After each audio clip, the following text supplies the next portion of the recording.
سعيد اللي كان بيشرب بانجو، واللي قرايبه قال هذا الكلام، واللي له اخ عارفين اخوه راح اعتنق الديانه، اعتنق ديانه غير الاسلام وسمى اسمه اسم تاني وقعد في امريكا. وكل شيء يقول لك ام الشهيد خالد سعيد. طب فين؟ طب انت ما حافظتيش على ابنك اللي سافر امريكا وغير ديانته ليه؟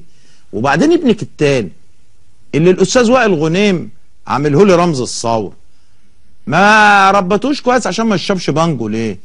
يا اولاد بقى رمز الثوره المصريه واحد بيشرب بانجو ومخدرات. طيب خالد حضرتك قالت في الجمهوريه النهارده في الاهرام النهارده انه ابن خالتك كان بيشرب مخدرات. بص اقول لحضرتك على حاجه. اتفضل. حضرتك عارف ان مفيش شاب في مصر ما شربش مخدرات. لا انا مش بس هو بص اقول لحضرتك على حاجه. هو يعني على لسان امه حصلت قبل كده مرتين او ثلاثه، بس مش اللي هو كل يوم، مش مدمن، مش زي ما هم بيقولوا. يعني مثلا لو كنا في فرح ولا حاجه، انت عارف الافراح في مصر والافراح البلدي وانت فاهم الدنيا يعني نقول ان هو بيشرب زي ما بقول كده بالبلدي فرايح، يعني فرايح، ما بيشربش متعاطي. ما مش متعاطي، فرايح كده، مش نشاطي.